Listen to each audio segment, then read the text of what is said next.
Boa tarde, você assiste a partir de agora, diretamente dos estúdios do SBT em São Paulo, ao debate entre os principais candidatos à prefeitura da maior cidade do país.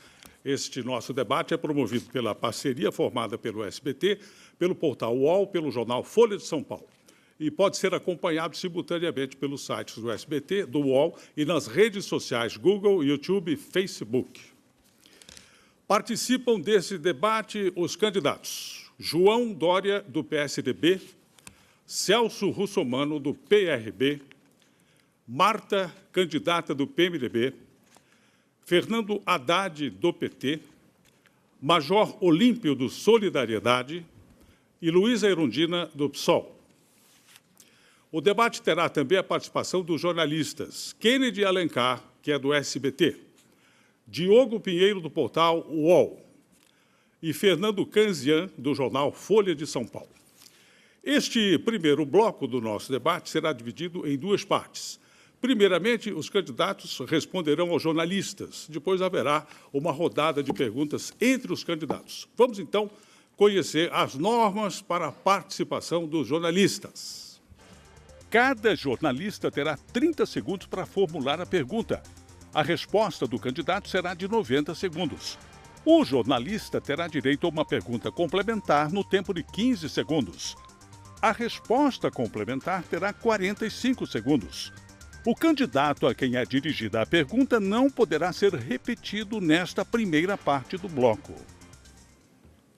O candidato que, porventura, se sentir ofendido poderá pedir direito de resposta. A concessão ou não do direito de resposta será decidida por um comitê formado por profissionais dos realizadores do debate. O tempo será de 1 minuto. A resposta à ofensa será dada no final do bloco, ou, se não houver tempo para essa decisão, no início do bloco seguinte. O primeiro jornalista a perguntar será Diogo Pinheiro, do portal UOL. A quem você dirige a pergunta, Diogo? Minha pergunta vai para o candidato Celso Russomano. Candidato, na última segunda-feira, o senhor registrou presença a uma sessão da Câmara dos Deputados em Brasília, que tinha como objetivo aprovar uma proposta que perdoa todos os políticos que fizeram Caixa 2. A proposta só não foi votada porque políticos de partidos pequenos reclamaram da proposta que foi colocada em votação por um deputado do seu partido, do PRB. O senhor é a favor ou contra o projeto que perdoa quem faz Caixa 2? Eu sou contra, totalmente contra, e deixei isso muito claro para o meu partido e para os deputados que lá se encontravam. Infelizmente, eram poucos que lá estavam, e, se depender de mim, esse projeto jamais será aprovado. Eu entendo que as campanhas devem ser dentro da legalidade, como estabelece a lei. A lei estabelece que as doações, hoje em dia, têm que ser feitas por pessoas físicas ou pelo partido. Fora isso, está errado. Então, se não for dentro desse critério, eu sou contrário. Ainda nesse assunto, com relação à questão corrupção, nessa semana o portal UOL publicou uma reportagem que aponta uma suspeita de que o coordenador da sua campanha usou notas frias para justificar gastos parlamentares. O senhor não fica constrangido com essa suspeita? Olha, eu tenho aqui em minhas mãos o documento que foi feito à Polícia Federal pedindo apuração dos fatos. Para mim, as coisas têm que ser transparentes. Está aqui o documento protocolado, faço chegar às suas mãos, tem número de inquérito já instaurado, que é o 08280 301 247 de 2016, na Polícia Federal, órgão competente para apuração dos fatos.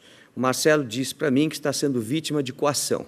Então, eu quero a apuração dos fatos o mais rápido possível. Se houver alguma coisa irregular, ele será afastado da campanha. Obrigado. A direção do debate lembra aos senhores candidatos que foi acordado que não será permitida a exibição de documentos aqui no nosso debate. Tá? Bom, o jornalista Kennedy Alencar, do SBT, escolhe agora o seu candidato e faz a próxima pergunta, Kennedy. Obrigado, Nascimento. Boa tarde para você, boa tarde, candidatos, boa tarde a todos. Pergunta para a candidata Marta.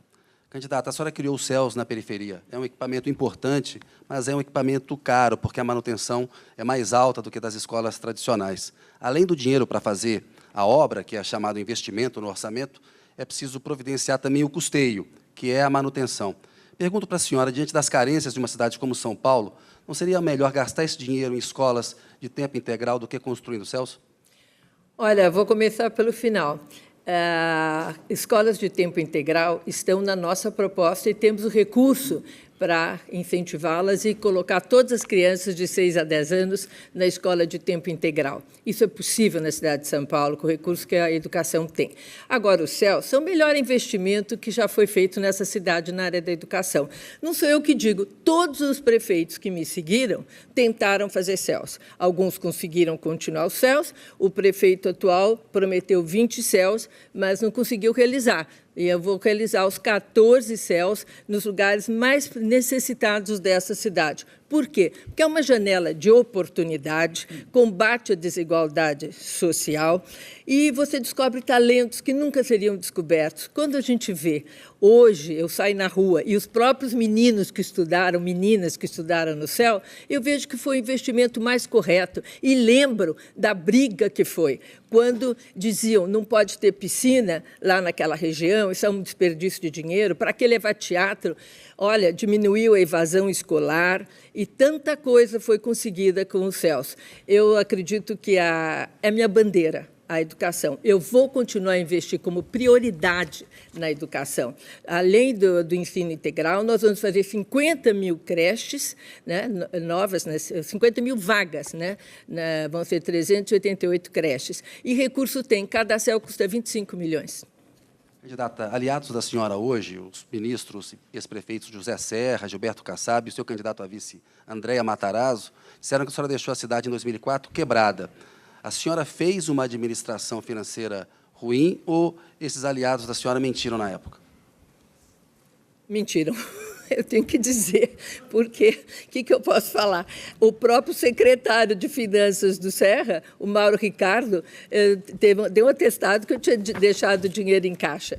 Também o Tribunal de Contas aprovou minhas contas todos os anos. Isso faz parte da política. Eu diria que eles exageraram, me magoaram muito, na verdade, porque criaram uma diversidade até para a cidade, como que eles queriam negociar os contratos novamente, disseram que não tinha dinheiro em caixa. Aí tinha aquelas filas na porta da prefeitura para eles conseguirem negociar melhor. Não foi certo o que fizeram, e eu fiquei... Foi muito ruim para mim, mas quando você perde a eleição, ninguém quer te ouvir, né? Eu estou tendo muita alegria de poder esclarecer isso aqui. Muito bom, muito obrigado. Fernando Canzian, da Folha de São Paulo. Agora é a sua vez de perguntar. Boa tarde a todos. A minha pergunta é para o candidato João Dória. Candidato, boa tarde.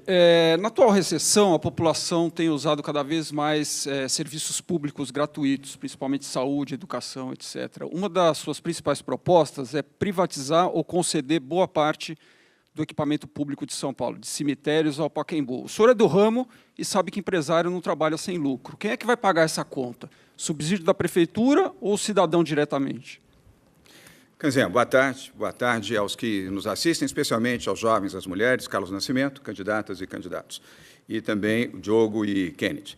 De forma objetiva, eu proponho a desestatização. Essa é uma proposta concreta e efetiva, exatamente para termos uma gestão melhor na cidade de São Paulo. Nem tudo será privatizado. Há 3 modelos, PPPs, parcerias e privatização. Privatizar, vamos fazer com o Parque AMB, na sua totalidade, Canzian, e também com o Autódromo de Interlagos. E esses recursos vão ser integralmente investidos em saúde e educação. O Pacaembu será concessionado por um período de 10 ou 15 anos, assim como os cemitérios da cidade, que hoje, além de darem prejuízo, oferecem um péssimo serviço à população. Eu entendo que essa é uma forma mais prática, mais objetiva de fazer uma boa gestão na cidade e, principalmente, quer dizer, os recursos advindos disso serem destinados integralmente à saúde e à educação, que é aquilo que a população mais pobre, mais humilde e mais necessitada da nossa cidade precisa e terá numa gestão mais eficiente. Por isso que eu volto sempre a reafirmar que eu não sou um político, embora eu respeite os políticos, eu sou um gestor, um administrador, e é assim que farei à frente da Prefeitura da cidade de São Paulo. E o que for necessário fazer em concessões, privatizações e PPPs para melhorar o desempenho da cidade e o atendimento aos mais pobres, eu farei. O senhor falou especificamente, numa sabatina no UOL, no caso dos corredores de ônibus, que hoje a população não paga nada para tomar o ônibus. Quem é que vai remunerar o concessionário numa eventual concessão dos corredores? Quer dizer, boa pergunta. A publicidade. Os corredores, nós vamos chamar de rapidão, terão ônibus articulados e biarticulados. Hoje os ônibus atendem a 70 passageiros, os articulados 150, os biarticulados 250 passageiros. Vamos colocar tecnologia. Primeiro para os passageiros, com Wi-Fi gratuito em todos eles. Aliás, a Prefeitura já começou, nós vamos expandir ar-condicionado e acesso às pessoas deficientes. E o controle de GPS, para permitir um melhor funcionamento de todos os corredores e o embarque em sistema BRT. A publicidade no aplicativo, no seu celular, é que vai pagar esse serviço. A população não vai pagar um centavo a mais. Ao contrário, terá um serviço de melhor qualidade e uma economia de tempo no transporte da sua casa ao trabalho e do trabalho à sua casa. Bom, agora o jornalista Diogo Pinheiro do UOL é quem volta a perguntar. Pergunta para o candidato Fernando Haddad. Candidato, a semana foi péssima para o PT. O juiz Sérgio Moro aceitou a denúncia contra o ex-presidente Lula, chegou a decretar a prisão do ex-ministro Guido Mantega e depois decidiu libertá-lo. Sempre que o senhor é questionado sobre esse assunto, o senhor diz ter orgulho de ter participado do governo Lula, mas o senhor fala pouco do PT. No horário eleitoral gratuito, por exemplo, na TV, o senhor esconde o símbolo do partido. O senhor tem vergonha do PT? Olha, em todas as ocasiões, disse que fui ministro do governo Lula, que mais ampliou as oportunidades de educação superior para a juventude pobre e negra das periferias. O ProUni fui eu que criei, fiz a maior expansão das universidades públicas da história do país. Agora, na Zona Leste, na Jacopêssego, já temos uma universidade federal, a Unifesp, abrimos o Instituto Federal em Pirituba, o Instituto Federal em São Miguel. Então, tenho muito orgulho do trabalho que eu fiz à frente do Ministério da Educação. Milhões de jovens frequentam o ProUni graças a essa ideia de quando eu era ministro da Educação. Nunca escondi que fui do governo Lula, muito pelo contrário, e menos ainda que sou do PT. Quem esconde aqui são outros candidatos. Por exemplo, o apoio da prefeita Marta ao governo Temer, que quer congelar por 20 anos as verbas para a educação e saúde, e ela disse que vai votar a favor como senadora no Congresso Nacional, não sou eu. Então, eu deixo claro as minhas posições, o lado que eu estou é o mesmo desde sempre, sempre do lado de quem mais necessita. De maneira que eu tenho feito uma campanha transparente, e no que diz respeito ao combate à corrupção, São Paulo deu exemplo, recuperou 600 milhões de reais de dinheiro desviado da administração Maluf Pita e da administração Serra Kassab. 600 milhões no caixa ou em imóveis bloqueados. O senhor citou alguns feitos da sua administração, mas segundo a última pesquisa Datafolha, divulgada ontem, se a eleição fosse hoje, o senhor estaria fora do segundo turno. O senhor atribui esse mau desempenho também ao PT? Olha, o Datafolha errou na véspera da eleição de 2012. Eu respeito muito os institutos, mas eles não acertam todas, ainda mais numa campanha tão incomum como a que nós estamos vivendo. Mas, voltando ao tema da corrupção, eu criei a Controladoria Geral do Município, um órgão voltado para combate à corrupção com autonomia plena. Essa controladoria, na máfia do ISS, resgatou 151 milhões de reais e bloqueou 330 milhões de bens de servidores corruptos já afastados da administração. E, no caso da Água Espraiada, né, que começou há mais tempo as ações judiciais, nós é que recuperamos o dinheiro, 145 milhões em caixa para a construção de creches e parques públicos. Muito bom. Kennedy Alencar, para a segunda participação. A quem você vai dirigir a sua pergunta? Nascimento para o Major Olímpio. Major, há um debate nos Estados Unidos sobre restringir o comércio de armas. Países na Europa com baixa criminalidade têm severas restrições a esse comércio. O Brasil tem o Estatuto de Desarmamento. O senhor é contra o Estatuto.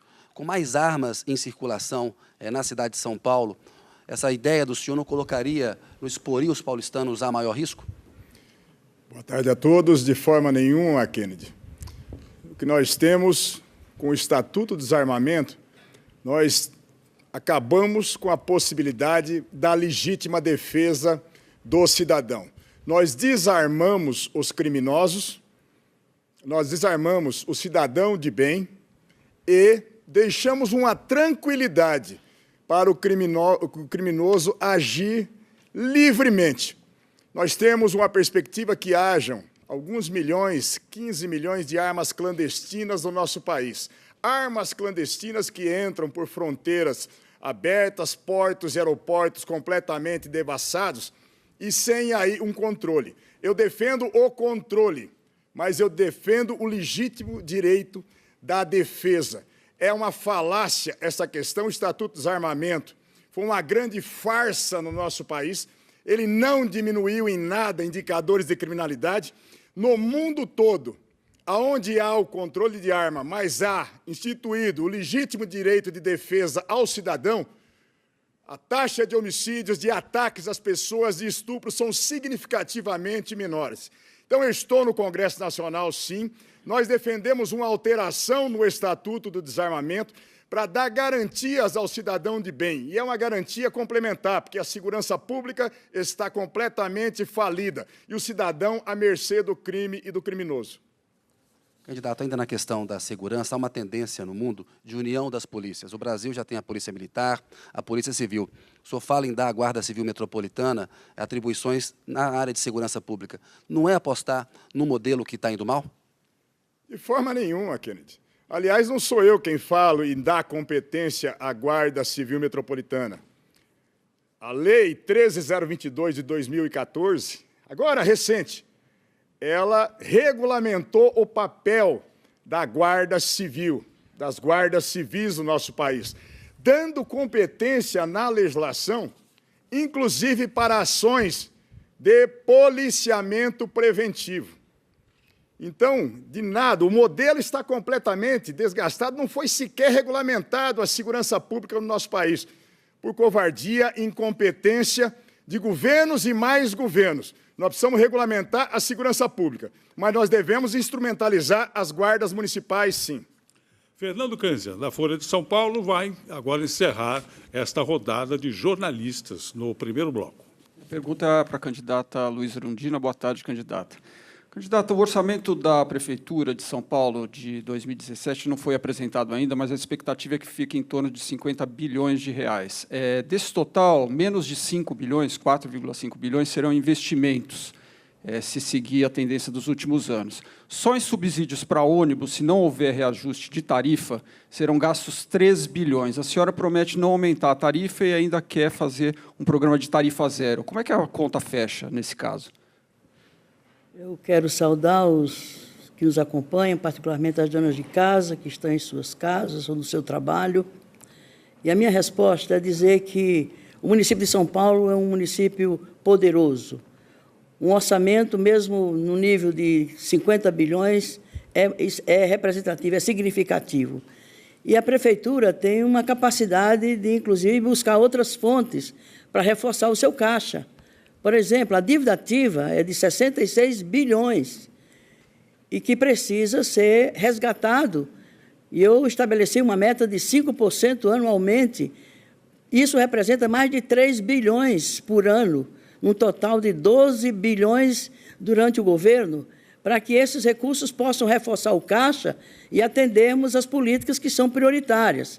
E a mobilidade urbana, o transporte público, é uma prioridade, até porque hoje é um direito social, reconhecido na própria Constituição. Além disso, nós vamos controlar a sonegação, nós vamos manter um sistema de controle público, inclusive com a corregedoria que já existe, fortalecê-la, criar amplas condições. Nós vamos transferir para a população elementos, condições de ela diretamente fazer a fiscalização e o controle da ação pública e vamos fazer uma auditoria da dívida pública, que se paga muitos juros compostos. Isso precisa reverter. A senhora, no caso dos juros da dívida, a senhora teria, o seu partido, alguns no seu partido no PSOL, ainda defendem uma redução dos juros, às vezes até unilateral. A senhora tomaria uma medida nesse sentido?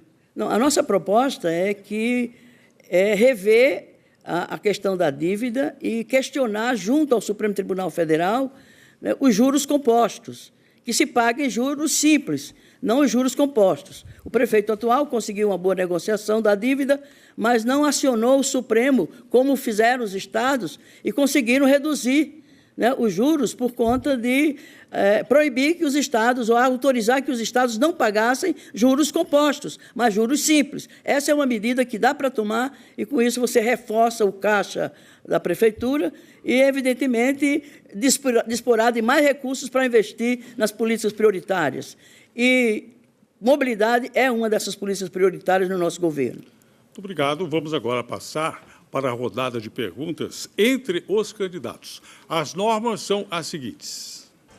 Cada candidato terá 30 segundos para a pergunta. A resposta será de 90 segundos. O candidato que perguntou terá direito à réplica de 30 segundos.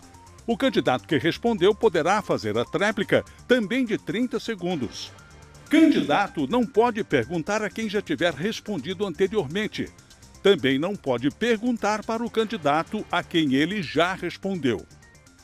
A ordem dos candidatos que vão perguntar foi previamente sorteada na presença dos assessores dos candidatos. O primeiro, portanto, é João Dória, do PSDB, a quem o senhor dirige a sua pergunta. Ao Major Olímpio. Major, o tema é mobilidade urbana. Um tema grave na vida da cidade. As pessoas demoram mais de 2 horas para chegarem ao seu emprego, saindo das suas casas, e mais 2 horas para retornarem às suas casas. Eu queria conhecer a sua proposta para a mobilidade urbana e a sua opinião também sobre os limites de velocidade nas marginais Tietê e Pinheiros da nossa cidade.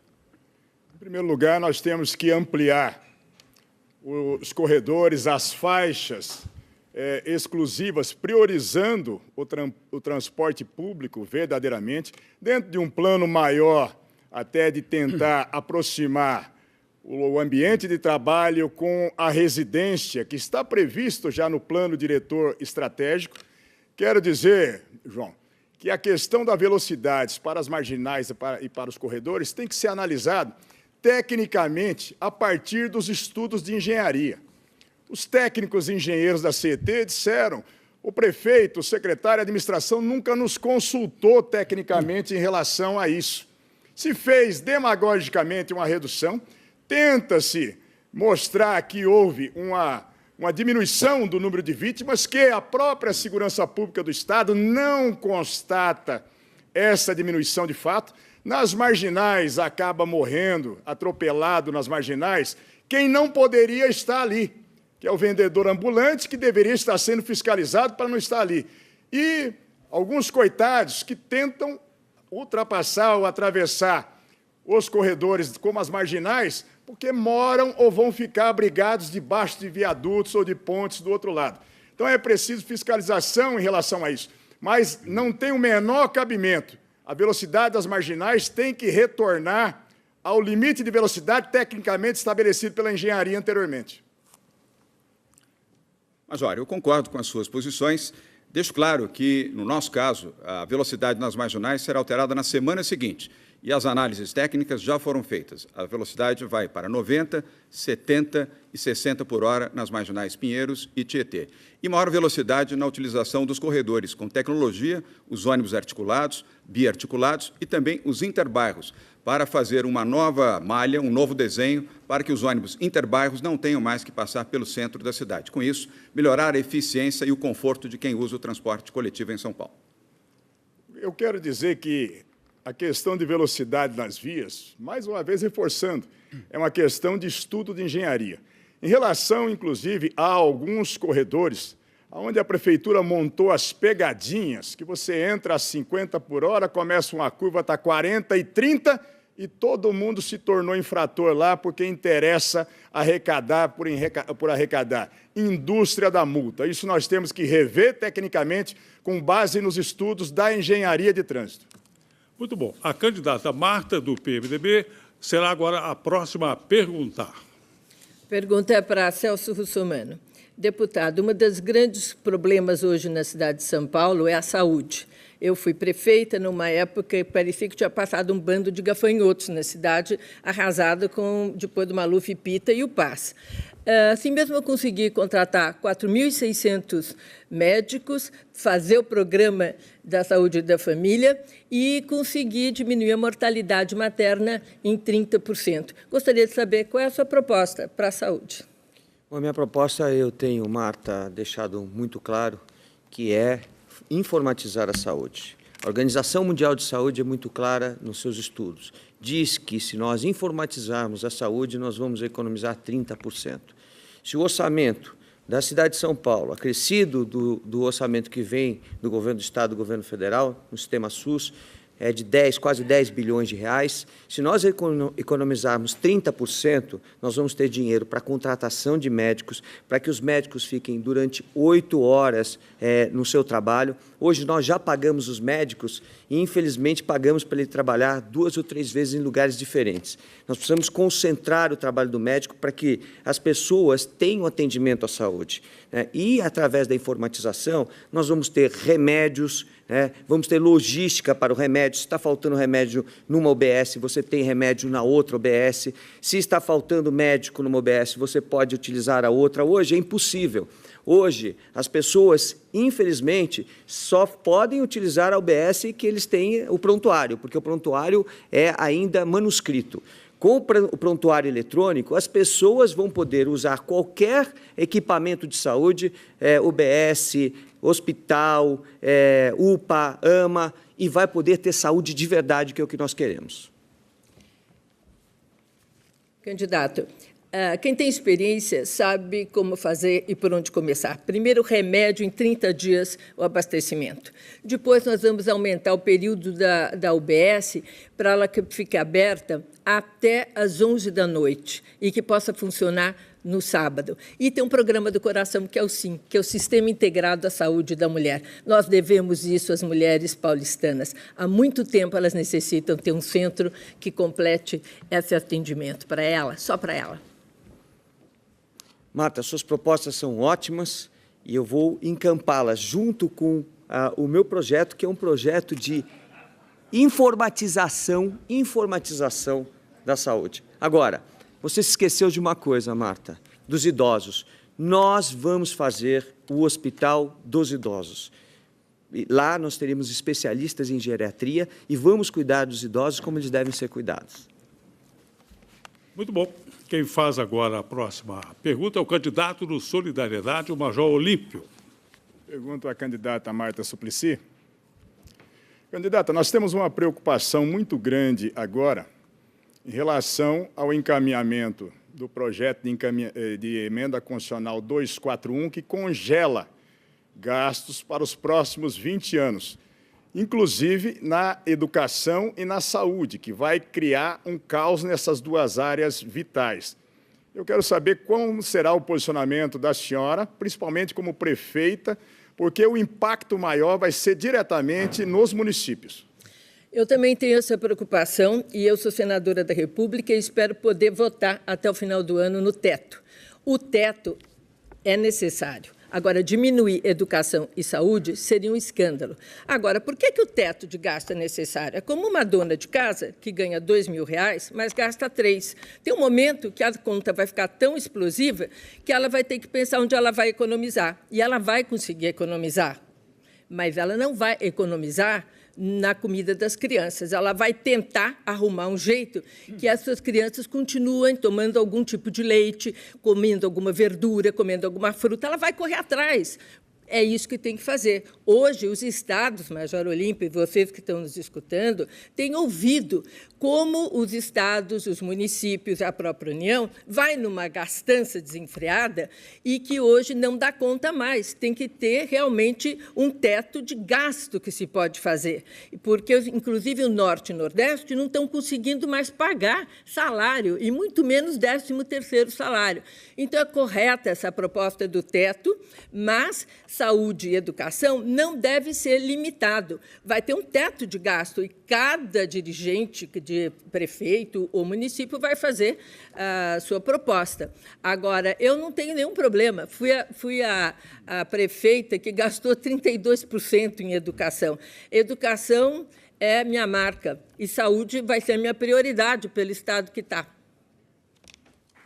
Eu quero dizer à senhora, e reforçando essa preocupação, que no projeto original e o encaminhamento do seu partido e do presidente é exatamente mantendo um congelamento, sim, nas áreas da educação e da saúde, também.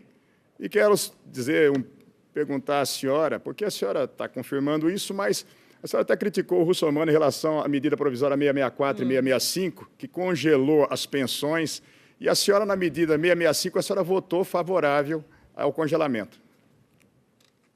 Olha, eu vou dizer que, em relação ao trabalhador, a minha posição é sempre junto com o trabalhador. Tenho uma história de vida coerente, né, em defesa disso. Não estou reescrevendo a minha história.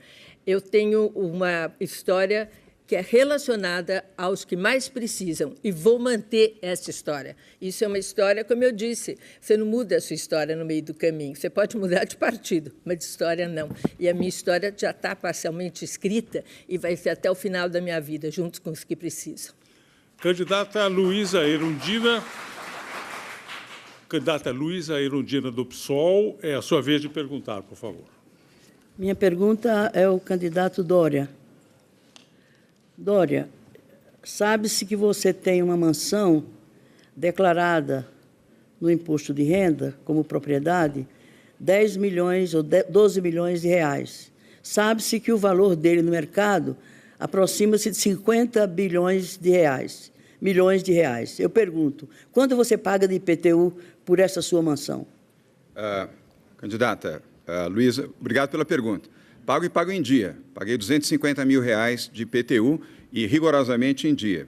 O valor é o valor venal. Como você sabe, eu sigo a regra do imposto de renda e a regra que é estabelecida pela legislação. Quando você vai vender um imóvel, você também sabe disso, você aí aplica-se o valor da venda naquele momento e aí você paga o imposto devido na transação imobiliária. Todo o meu patrimônio, Luísa Erundina, você me conhece há muito tempo, foi trabalhando, dedicação, 45 anos de trabalho, com um trabalho honesto, com um trabalho determinado, e isso me permitiu fazer um bom patrimônio. E me permite, sim, disputar uma eleição sem nenhum interesse de ordem financeira, exceto de servir a minha cidade e servir principalmente as pessoas mais pobres, as pessoas mais humildes. Nem salário quero, eu já disse isso e reafirmo, e não faço isso para ganhar votos, faço para dar um exemplo de que é preciso ter probidade, honestidade, decência, ser um bom servidor. Não quero o salário de prefeito, vou doar, como tenho que receber, a 48 entidades do terceiro setor. E vou colocar a minha experiência como gestor, como administrador, na vida pública, para priorizar saúde, habitação,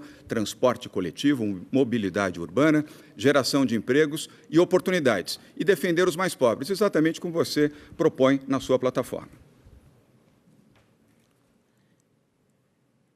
A nossa proposta, para inclusive reforçar o caixa da Prefeitura, é fazer o imposto progressivo para imóveis de valor superior a 5 milhões de reais. Isso faria com que a Prefeitura arrecadasse mais recursos e isso fazer justiça tributária, justiça fiscal. E esses recursos a mais arrecadados certamente vão reforçar as políticas públicas de caráter social e, com isso, se estará também combatendo as desigualdades e fazendo justiça.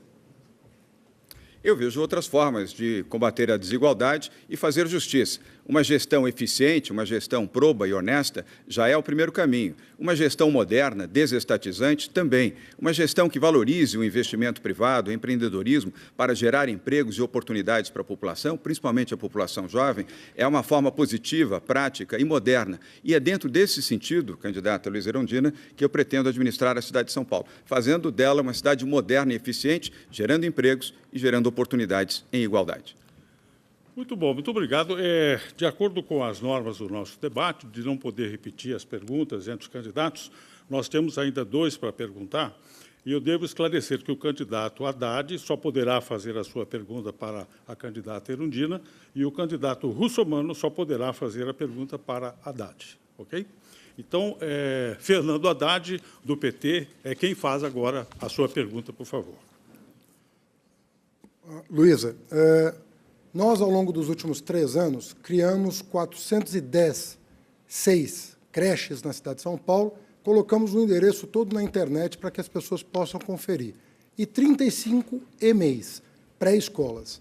Ao todo, foram criadas 98 mil vagas de educação infantil, por enquanto, na cidade de São Paulo. Eu gostaria de saber qual é a sua proposta para a educação infantil no próximo governo. Prefeito, existem 1.700 creches conveniadas, portanto, administradas por OSs, e 1.500 creches de administração direta. Eu acho que essa inversão precisa se dar porque a creche é um direito social e tem que ter uma gestão direta da prefeitura.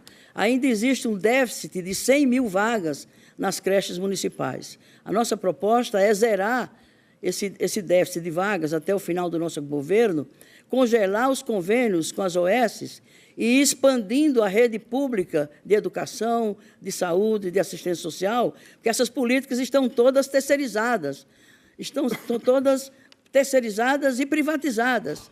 E política pública de saúde, de assistência social, de educação, tem que ter uma gestão direta da administração pública. Não vamos romper com os contratos das OSs, mas vamos congelar esses contratos, expandir a rede pública de administração direta para dar, inclusive, uma condição melhor de trabalho aos servidores públicos e evitar o duplo comando que existe nessas OSs e conflito entre os servidores terceirizados e os servidores diretamente contratados ou nomeados pela prefeitura. É uma política que precisa ser corrigida, sobretudo porque se trata de políticas públicas de caráter social e que correspondem a direitos sociais da população da nossa cidade. O senhor tem direito à réplica, por favor. Nós vamos manter o ritmo de construir ou inaugurar 2 creches por semana na cidade de São Paulo, como estamos fazendo desde 1º de janeiro de 2013. 2 creches por semana até esgotar a fila. E, além disso, nós vamos diversificar os cursos superiores que nós introduzimos no CEL, na Unicel, com educação à distância. Os 46 CELs já têm educação à distância. Não é verdade o que o Dória diz, que ele vai implementar uma coisa que já está acontecendo. Cursos superiores nos CELs. Prefeito, eu acho que a questão de política pública de educação, ela precisa, de fato, ser assumida de forma direta pela administração pública. A terceirização desses serviços, dessa política, ela tira do Estado a sua responsabilidade direta por um direito social, por uma política pública. Isso terá que se reverter. A inversão está se dando o oposto. Cada vez diminuem os equipamentos administrados pela prefeitura e terceirizados na cidade. Muito obrigado. Celso Russomano, do PRB. Agora é a sua vez de perguntar. Verdade, uma das coisas mais caras da vida da gente é a saúde. Infelizmente, a saúde em São Paulo não funciona. Mães reclamam para mim de que levaram o filho ao pediatra, demora, às vezes, 6 meses. Um ginecologista, 8 meses. Um exame, 12 meses. Durante 4 anos, você teve a oportunidade de atender essas pessoas e ajudar cada uma delas a resolver seus problemas de saúde. E isso não aconteceu. Apesar de tudo que você fala que você fez. O que é que você vai fazer, de fato, para a saúde? Eu peço a gentileza de falar com muita seriedade sobre um tema que tem sido explorado de forma irresponsável. Saúde é um tema muito sério. Eu gostaria que você, telespectador, me acompanhasse. Eu herdei um quadro de longa espera em todos os exames e procedimentos. Criei 33 hospitais-dia da rede Hora Certa, 21 fixos e 12 carretas que circulam pela cidade inteira para diminuir a fila gradualmente. Conseguimos um pequeno avanço. Está bem? Não está bem. Temos que continuar criando hospitais-dia da rede Hora Certa, inclusive os móveis que o Dória disse que vai criar e que também já existem. Quero dizer a você que AMAs e UBS estão sendo integradas, hospitais gerais estão sendo construídos, o do Jabaquara já entregue. Mas se nós não apostarmos nos hospitais-dia da rede Hora Certa, nós vamos cometer um equívoco com a cidade. Quem conhece a Hora Certa, pergunte a quem conhece. Você sabe que quem é atendido lá, por enquanto, é 1 milhão de pessoas. Mas se nós continuarmos expandindo a rede Hora Certa, 1 milhão vai chegar a 6 milhões, que é o número de usuários SUS, com 1 milhão a mais que deixaram o plano de saúde e vieram para o sistema público. A cidade está com rumo. Ela está bem? Não, ela está melhor do que eu herdei. E vai continuar melhorando até nós termos um atendimento de excelência. Haddad, infelizmente, não é o que acontece. As pessoas reclamam nas ruas do Hora Certa. Não funciona. Você precisa ir para a rua, ouvir as pessoas, ir aos postos de saúde ou chamadas UBSs, né, os AMAs, AMIs, tem que ir aos hospitais e ouvir as pessoas que estão lá esperando há meses e meses, tentando ter saúde e acabam não tendo absolutamente nada. Essa é a realidade, é o que eu faço todos os dias, quando faço reportagem, quando ando pelas ruas, quando gasto sola de sapato. Isso um prefeito precisa fazer. Russomano, você colocou no seu plano de governo que você vai expandir a Rede Hora Certa. Então, das duas, uma. Ou você vai expandir, ou você critica. Não dá para fazer as duas coisas ao mesmo tempo. Quem conhece a Rede Hora Certa, que ainda só tem 33 hospitais, mas nós não tínhamos nenhum quando eu assumi, sabe que funciona. O problema é expandi-la, nós temos que expandi-la para atender o contingente de pessoas que usam o sistema SUS. O rumo está dado. Muito obrigado. Bem, no dia 21 de outubro, marque bem aí, os candidatos eleitos para o segundo turno voltarão a se encontrar aqui nos estúdios do SBT. Nesse momento, chegamos ao fim do primeiro bloco. Nós voltaremos depois do intervalo com mais uma rodada de perguntas entre os candidatos. Qual